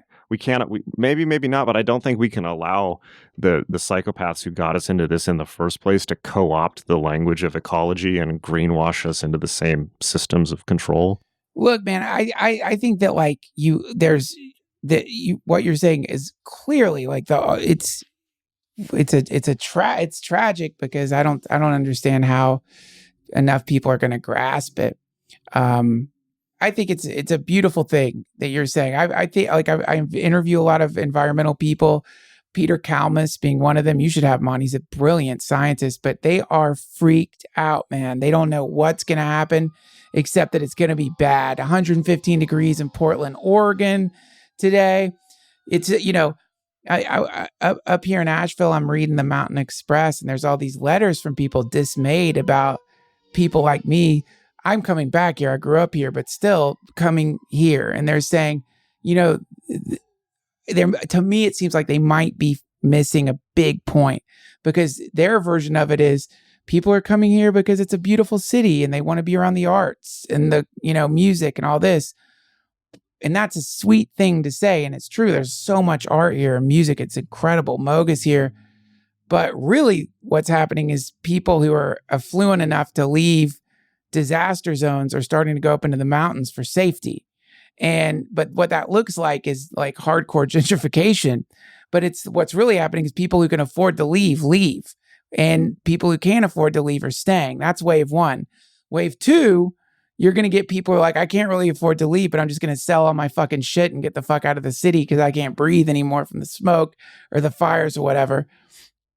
And then wave three is hardcore climate change refugees where it's like, well, you've got to leave because everything's on fire. We ran out of water. It's a massive drought. The oceans are dying. And then all those people are going to come up into the mountains, into the safe spots. So that to me seems to be 100% what's happening. And I do not know what the solution to that is because the messaging right now is from people who are just telling the truth is like authentically horrifying because they're like, we're way past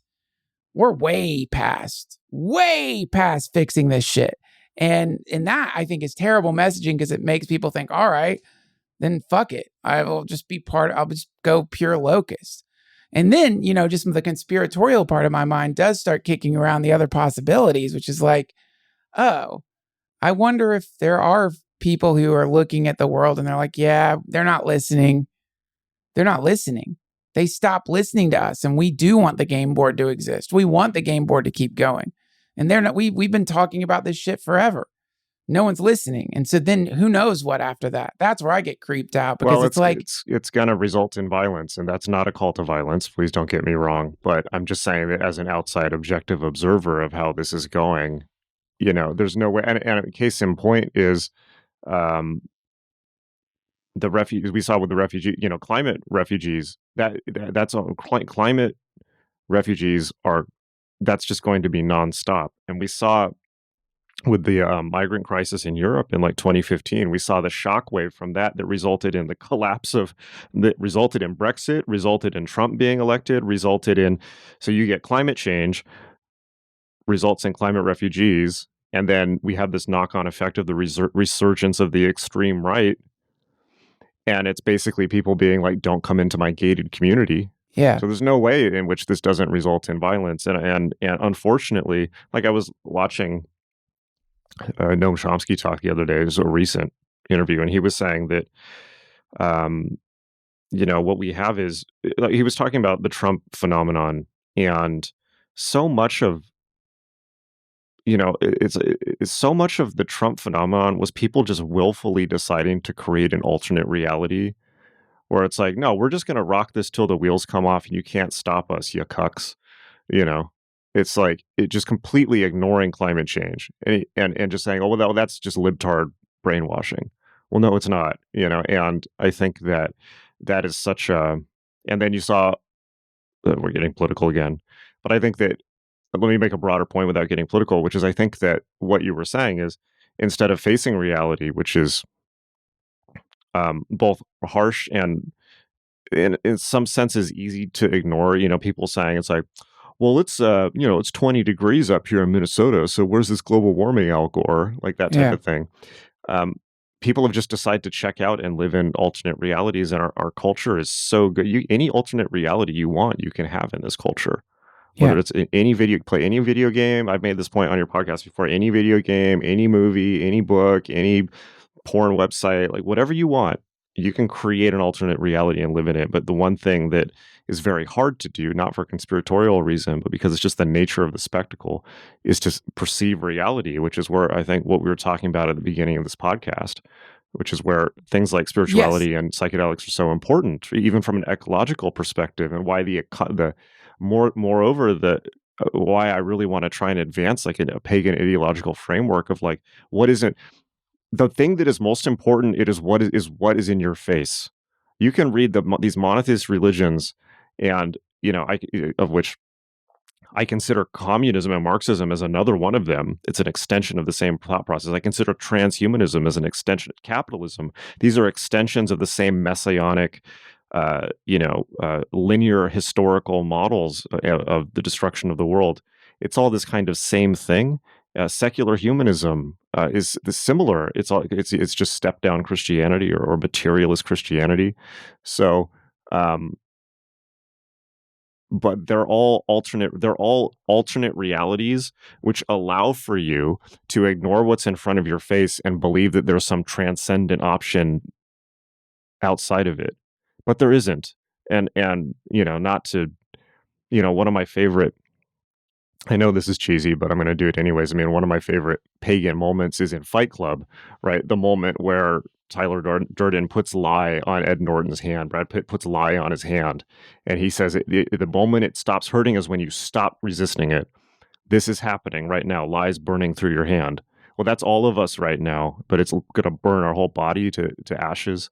And it's not just us, our descendants, future generations, the fact that life on Earth, I mean, and it's not the only existential threat. It's not only ecology, AI, nuclear. We're getting now back into the very real threat of nuclear war is back. So I think that, and yet we're in a culture where it's the easiest thing in the world to check out. But one of the reasons why it's easy to check out is we don't have a story of what we don't know what we're supposed to do. We don't have a script. And I can't blame people for that. It's like you were saying, people say, oh, well, the world's dying and there's nothing you can do about it. So I think that defining an ethic, because we're post-Christian, but not really, and science doesn't offer you an ethic other than just downvoting crap on Reddit. It's like purgatory.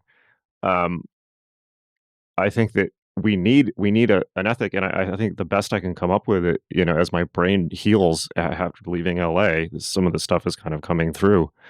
Is we just need to. It's just this idea of what is most important is the Earth. We need it, and we need to militantly protect it.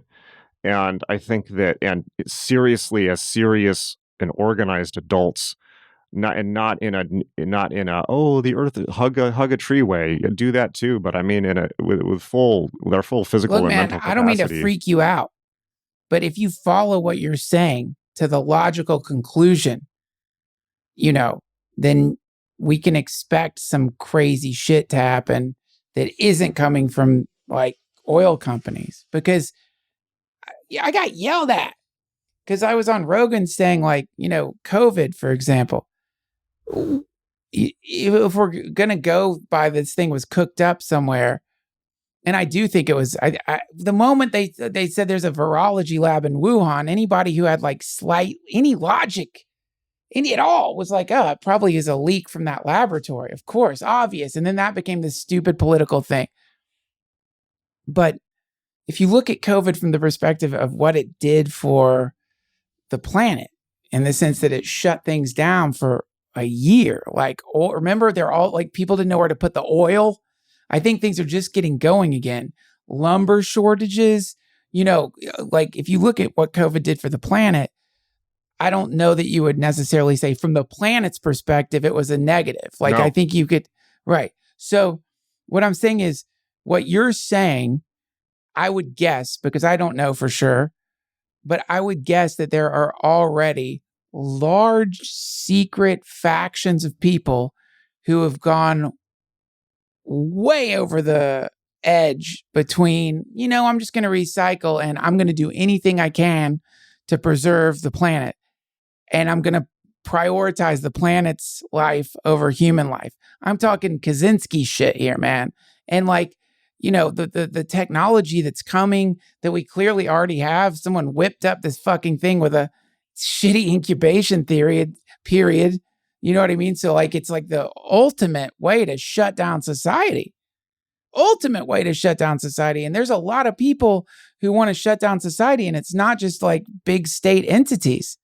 So that's the part that gives me the heebie-jeebies a little bit. Right. That's why I was saying earlier, we can't allow, these, because that is what I think is happening, where you see this stuff like the Great Reset or Bill Gates or, I think there's very clearly, and the fact that you saw Greta Thunberg get snapped up by the Davos set so quickly, I think I think they love the idea of this, we'll just depopulate and we'll be the good guys and we'll live in we'll make the earth a whole golf course for us. That's why it's got to come from everyone. It's got to come from the people. You can't allow Prince Charles to run it or Bill Gates. But how does it come from the people? How does that actually happen, man? I don't see how that happens when you've got here, like when I, again, see, we got political. When I think about things from my privileged fucking perspective, and I think about like when I was working for minimum wage, when I was washing dishes, what that was like, the pressure, because you're only getting enough money to support yourself. That's it. Like you're barely getting that. So you have people who are just trying to survive, like what you were saying. They're just trying to survive. They don't have enough money. They can't pay rent. If they can pay rent, it's a lucky day. They can't pay rent and have medical care or child care. You know the story. So that's a lot of people. And to try to convey to those people a message of like, okay, but on top of all your worries, we need to take care of the planet because the planet's going to collapse. How? The only way to convey it is, God, I'm going to quote Charles Manson. I'm sorry. And I don't even know what the fuck he was talking about, but it was a stupid masochistic thing I used to do when I was taking psychedelics. It's like I would get on whatever the psychedelic was and in the night watching Charles Manson videos, like his awesome interviews just for fun. And I remember one of the things he said was something along the lines of, I can't do a good Manson impression, but you don't want King George. You don't want the king to come down the hill. You get the message from the king, but when the king has to come down the hill, that's when there's trouble. Some crazy shit like that. But I think he was talking about the earth. Oh yeah, he had his whole thing called Otwa. You remember that? Yeah. Air, trees, water, animals, or all the way awake. Yeah, interestingly enough. But I think but that's what I'm saying is the earth is the king, the queen, whatever you want to call it, is the Jehovah force that lays out all these rules. Like, here's a way to live in harmony with me. If you go out of harmony with me, I am going to fuck you up. Right. And so, you know what I mean? I think that... But that's the message. I mean, it's like that Jehovah is an alien parasite. Let's be clear. But I think that the earth... The thing about nature is it's its own infinite message, and it's its own radicalization, and it's its own everything you need to know you can learn just by being in it. And one of the reasons why, let's talk about people washing dishes, right? It's awful. I mean, there's periods of my life where I haven't been able to get hired sweeping floors. It's terrible, and it's very hard to get out of. But people were dragged into that, as you know, like you were reading what I like John Zerzan or something like that, right? Like what was the Occupy guy? No, the bullshit jobs guy. Oh, Graeber, yeah. So people were all in harmony with nature. This is the natural state of humanity, and when you're in nature, everything is provided for you. Your life is very difficult in some ways, but there's enough for everyone. Hopefully, depending on how you're approaching it, where you are, if there's desertification, if you're hunting, if you're gathering, but this is why every counterculture movement has longed to return to this state. And I think, other than the punks, but then when the punks got older, they did too. And so I think that people had to be dragged by force out of nature and forced into factories at gunpoint. And I think that that's our primary resentment against this entire system, is because we have a memory of what it was like before. And it's not just that there's a memory of what it was like before, and in a lot of ways it wasn't necessarily better, but the memory is that we were forced into a game of artificial scarcity, and we were forced to be pawns in the delusion of man, which nature is not. You know, you can have I don't know. I think that in terms of one of the things about this that I've been thinking about is that you don't have to, this isn't necessarily something that has to be clearly articulated. I think if you just tell people to go spend time in nature, which most people in cities never do, or they do it in a structured REI way. If you want to fuck up nature, Jason, tell people to go spend time in it. Well, I know I'm probably being over optimistic. It's okay. So here's a funny story, right? Like I was in at the beginning of COVID, I was up hiding on top of a mountain, right? Which was like it had all these California national parks, preserves, and things like that. And I was like, oh, this is great. We're in nature. So in the middle of COVID, what are people doing? Drag racing up and down the mountain. Yeah. And they go and they basically set up like food trucks on the side of the road. And they're drag racing up and down all day long. And then they start getting out and going into the national parks. But because of COVID, they locked all the public bathrooms in the public parks, and the public parks were closed. So they just walked into the public parks even though they were closed. And since the bathrooms were all closed, they started in large numbers vindictively shitting everywhere. Yeah. So I'm aware this is perhaps a little bit Pollyanna, but I think that, look, I mean, this is, what are we going to do? I mean, what are we going to do here? What are we going to do?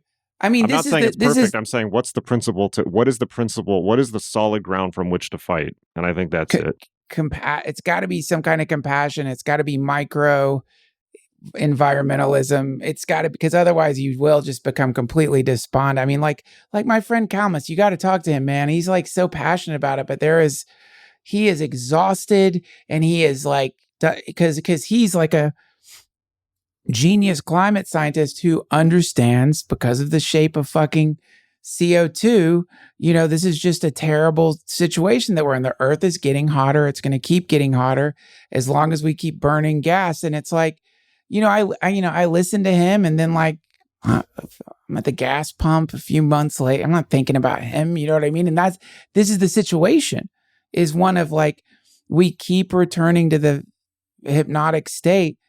And so I don't know, man, to me, the solution is kind of what you're doing. Get to know your neighbors, learn to grow food, get your feet in the grass, and see where it leads you.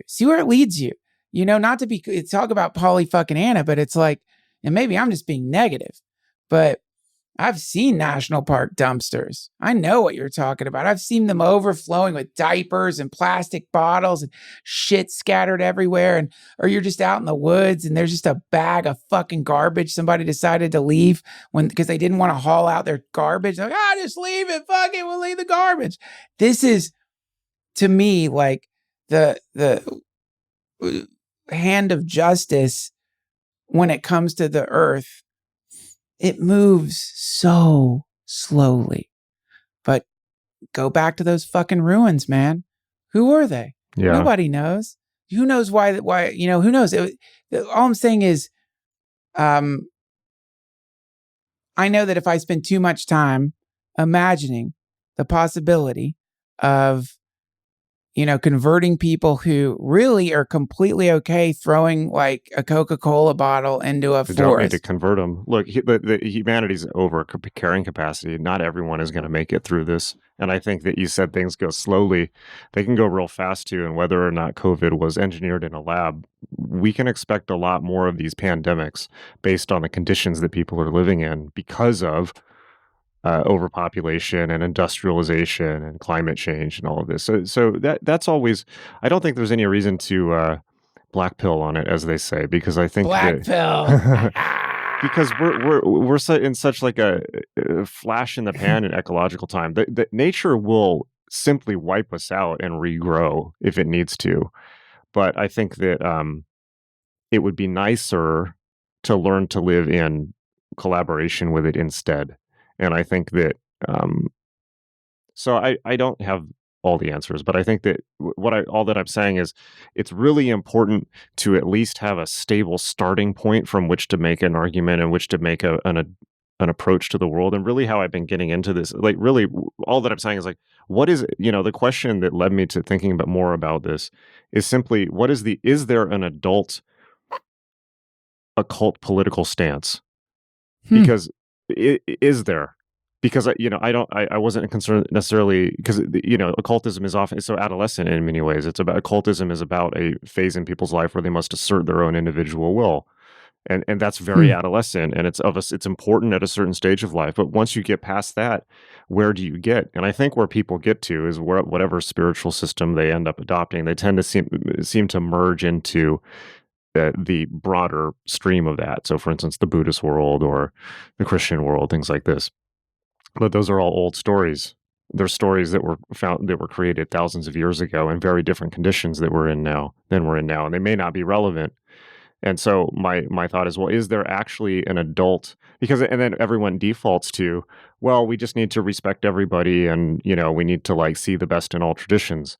Well, what if there's something beyond that? What if there actually is a stable political stance to come from? And this is my at least what I've been thinking for myself, which is actually there is an adult political stance, and that's to come at the pagan stance of militant protection of the earth. I think that's potentially one of the stances. I think there's a lot of stances for it, though. I just love thinking about this stuff, man, and in particular the idea of like freedom of information and like in occult, one of the cool things about occultism is this invitation to a kind of secrecy. You know what I mean? Like there is like an acknowledgement that you need to create little, at the very least, temporary like metaphysical biomes where people can work together and have conversations with you. Like, the relationship I have with David Nichtern, who teaches me meditation, it's private. It's not, we record conversations sometimes, but it's private. It's like therapy. And sometimes. And so I think like there, in occultism and in the various lineages, there's this like, like the whispered lineage, there's this idea of like need to know, or when you're ready, we'll tell you. And it's not all fucked up like security clearances or something like that, but more along the lines of like, well, look, you need to work once you've worked through this thing, then you'll be ready for the next thing. But if I tell you the next thing before you've worked through this thing, you're not going to be fucking ready for it. You won't understand it. Theoretically, you could hurt yourself, or you'll go yapping about it to somebody and hurt them. So let's do this thing first, and then the next thing, and then the next thing, and the next thing. So anyway, a militant protectionism of the environment, I think more than likely there are many people out there who have come to that conclusion, for better, for worse. And their execution of that conclusion, my guess would be, definitely does not fly in the face of normal conceptualizations of compassion, for better or for worse, man. I'm just talking about like, if we're going to look at the battlefield and think about it, really think about it. Like, because it's like, okay, you have this problem. If I turn it into like an island instead of the planet, it becomes a lot easier to understand. Let's imagine we're on an island, and there's a few people on the island, and one group of the people on the island wants to cut down all the trees. And another group of people on the island knows if we cut down all the trees, well, we're not going to have any more coconuts. We need the coconuts because that's what we've been eating. But the people who want to cut down the trees, they don't seem to understand that. Even though we can point to other islands and say, look, see the island we just came from? You wanted to cut down all the trees. And we did it. We tried it. And then there were no more coconuts. So we had to go to a new island. And now we're at this island. You want to fucking cut down all the trees again. And they're like, yeah, but this time we'll make it work. I've got an idea about how to regrow the trees or get the, whatever the stupid fucking idea is. And you realize like, oh my God, no matter where we go, you're going to cut down all the fucking trees. Nothing we do, if we show you the charts and the stats and the facts and this or that, doesn't matter. Doesn't matter. You don't give a fuck because in some weird way, it benefits you somehow that I don't understand. So what I would guess if I had to roll the dice would be some people probably have had it with that bullshit, and they're not doing the charts anymore, and they're not doing the Inconvenient Truth movie anymore. Would be my guess. I don't know for sure, but if I had to roll the dice, and again, I really have to emphasize, I'm not a member of some group of like radical environmentalists or anything, and I know something. But if I had to roll the fucking dice, knowing some of the environmentalists that I know and how brilliant they are and the way that they scientifically look at things, in other words, they're thinking to themselves, okay, so it's not, can we prevent the die-off anymore? It's what kind of die-off do we want? What's the most compassionate die-off that we could have here, right? And so, you know what I mean? This is where you run into some area that I don't even want to fucking think about because I have kids. But, I just know it doesn't matter if it's whoever the fuck is the current, scapegoat vampire on the world stage, because as technology continues to amplify and accelerate, we're not going to need the fortune of some millionaire to get the laboratory to make the fucking thing. We're going to need someone's garage.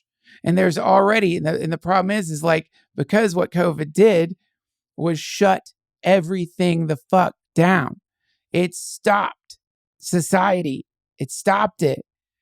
That means that now there is a way to stop society, which is some version, some variant of COVID-19.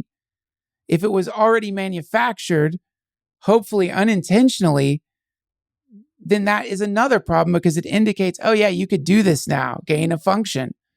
Okay, what are the vaccines working for? You know what I mean? What are they looking for? The spike protein or whatever. Theoretically, I'm no fucking virologist. Somebody could look at like the current vaccines and just tweak the shit again, re-release. You know what I'm saying, Jason? And so you're talking about basically lone bioterrorists. I'm saying that if we're going to look at the future and the map of all possible things, one is going to be just, fucking the West Coast becomes unlivable. Miami goes underwater. New Orleans goes underwater. People just get ripped to shreds by tornadoes like nothing we've ever seen. Hurricanes unlike anything we've ever seen. Fucking, it's like 100 and something degrees apparently in the Arctic right now. Sea levels rise. Massive die-off. And then from that die-off, maybe there will be a global epiphany regarding how society should conduct itself in relationship with the earth in a pagan way. That's one possibility. I think you would have to be a complete idiot to not acknowledge that if we're rolling, I always say this, if we're rolling the dice in Vegas and that's up there on the board versus, what's going to happen? Pepsi. They're going to do this incredible campaign. The commercial is going to be fucking amazing. It's called Pepsi for Earth. It's going to start a global movement. And it's just people are going to stop consuming as much, stop using as much shit. And the earth is it's going to take some time, but it's going to cool down and the climate is going to repair and heal itself as people, thanks to this amazing corporate ad campaign, not just from Pepsi, a combination with Pepsi, Microsoft, Apple, they all joined together like the fucking A-team. The messaging was so strong, everyone changed. Come on, you're going to bet on that versus the fucking road? You're going to bet on that versus no. Me and my family, I've got a backpack on just trying to find a place where it's not 120 degrees. That's it. And so you see someone looking at that from a completely Machiavellian Unabomber perspective, right? And you can see how there would be motive. There would be motive from an individual or groups of individuals to do things that are completely fucked up, that would lead to the massive amounts of death, that would lead to massive catastrophic human death. And they would do that because they looked at the math and thought to themselves, well, how much death do you want? Do you want the death to be some kind of series of fucking catastrophes resulting from too many people eating too much shit and driving too many cars? Or do you want it to be a more surgical approach here? I'm not defending it, by the way. I'm just, that thing, as above, so below. You look at what you're thinking. You imagine if I'm thinking it, other people are thinking it. I know if I'm thinking it, probably other people are thinking it, but taking it way more seriously. If you're thinking it, people are already thinking it probably, Jason, and they're taking it way more seriously. And so that opens up a lot of creepy possibilities. I'm not trying to freak everybody out here by painting the picture of some mad scientist, loner, biologist, virologist. It sounds like a fucking James Clancy book or something. I'm just saying, why wouldn't that happen? Present to me a good argument for that not happening. If a fucking Ted Kaczynski went out in the cabin in the woods and just started sending mail bombs to people because that's the technology he had, why would it stop with Kaczynski? If we've got people who will walk into a shopping mall and mow people down with AR-15s, why would it stop with an AR-15? Well, why wouldn't it get to the point where a person is like, I'm going to take a pre-existing hyper-contagious virus that has a long incubation period and I'm going to upgrade it a little bit. Why wouldn't that happen? Give me a reason that wouldn't happen and I'll feel a lot better. Well, you're worrying about things that haven't happened. Thank you. You're catastrophizing. I went black pill. I black pilled. I usually don't do that. Maybe it's just that I don't know. I don't believe that's necessarily going to happen. I just, late at night, when I'm letting my Fenris wolf run free, that's one of the howls that it Well, you know emits. what they say, right? It's like, within every man, there's two wolves, the good wolf and the bad wolf. And it depends on which one you feed, takes over. So that's why you feed them both. And you're like, fuck yeah, I've got two wolves. No one's going to fuck with me now. You just do a podcast with them. You make Exactly. the host of your podcast, I think is So,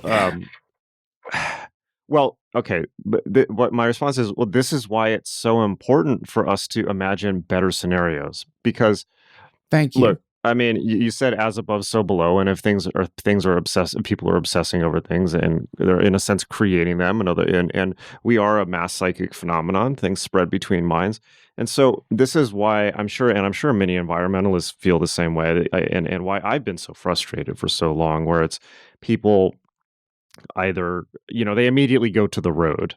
Well, it's not going to be the road. It's going to be like Shenzhen, China, or something like that, but just more of it. Or it's going to be like LA 2020. I love you, Jason. You're someone who can casually say Shenzhen, China, and imagine we're all like, oh, of course, Shenzhen. Well, the plant where they make your iPhone, which you should know about if you're using an iPhone.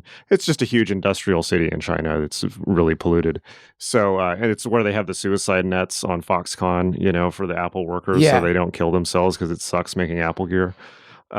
So I think that it's for this very reason that we need to come up with, because it's so easy to go go full Ted Kaczynski. Well, that's not that was, he certainly had many points, but he was not particularly effective or useful in what he did. He didn't have the tech. Well, that you can have that point, and I think that, but this is very much why we need to begin from the point of, I think, just caring at all. And it's not just caring, it's saying, you know what, this game may be winnable in a positive way for everyone. Let's just say that. We don't necessarily need to know how, but let's just come from that assumption. And then use our creativity. I mean, the human race can literally do anything. And so, but unfortunately, there's been very little cultural will to focus on this issue for various reasons, not least of which is the massive funding from right-wing concerns like the Koch brothers and the Mercer Foundation and things like this, to make sure that people are wigging out about Antifa super soldiers or whatever such nonsense, the Tucker Carlsons of the world tell people to freak out about, or vice versa on the left. Well, can I tell you something real quick? Here is one idea I'm working with, and it's fun to think about. And also I think like if this messaging is exciting. So if we live in a multiverse and on one side of the damn thing, we have the apocalypse, ecological collapse and complete doom. And then on the other side, we have the sort of reharmonization with the planet. The essentially like for humanity as a whole, the Great Enlightenment moment, some version of that. You paint the picture according to what you think it would look like. And these are already existing universes. And that the way to transit from one to the other is through making personal good decisions ecologically. So in other words, by beginning to make subjectively the changes in your own life, you don't have to feel like, well, I'm one out of a million fucking locusts who's decided not to eat every single fucking blade of wheat. What's the point? But if you think that every time you're making these decisions that you're actually shifting into closer and closer towards this, whatever it is, paradise versus collapse, you know what I mean? To me, that gives me a little bit more like, it makes it a little more exciting when I'm recycling. It makes it a little more exciting when I am living in a way that isn't so completely parasitic. Because it's like, again, the problem is in the very honest howls of terror, like what you just heard from me, from people who have like, you talk to any fucking climate scientist worth their weight in salt. I don't know what that means even. And they act like they've been looking at the fucking Necronomicon, man. They're like, yeah, because they're shitty at marketing. Yeah, right. That's what I'm saying. Like, and so they just tell the truth. That's why you need people. You need. It's a different job to do the cultural science is a different job than cultural messaging and propaganda. Right. Yeah, man. We need propaganda in place, which is like, because otherwise it's like, Jesus Christ, man, you just aren't going to get people to change the behavior if every single individual thinks, what's the fucking point? No, you can't make it fear-based because people just shut down. What are you going to do? The starfish story, or the kid throws a starfish into the sea or whatever? That dumb story? What is that? I'm just thinking of the Chocolate Starfish album by Limp Bizkit. No, the starfish story. A kid is like, somebody sees a kid throwing starfish into the ocean and says... And then they throw the kid in the ocean. You can't save all those starfish. And then like the kid like looks at them and his face is a starfish and he says, I am the eater of stars. And the little starfish butthole pulses with its little. Yeah, it pulses out and then the tentacles grow into this massive thing and he drags them down into the sea where he devours them for 1,000,000 years. Exactly. That's exactly it. We need to summon the great starfish god to return from the Marianas Trench to devour Miami. It's the starfish story. Well. I ended up literally like doing like the monsters are coming. Don't freak out, man. I didn't mean to do. You're getting the fear. It's like the Manson thing. You're getting the fear, I don't even man. have the fear. That's the thing. I don't even have the fear. That's the problem. I don't even have the fear. I just did this interview at Singularity University. It stuck with me for the longest time. I don't have the fear. I think you're right. I mean, I think there is hope, and really the hope is. Tend to the part of the garden you can touch. It's what Jack Kornfield says. It's like all you can do is bring it home, literally bring it home. Get better at being compassionate. Stop trying to be so fucking righteous. Stop getting on podcasts and bellowing out about eco-terrorism.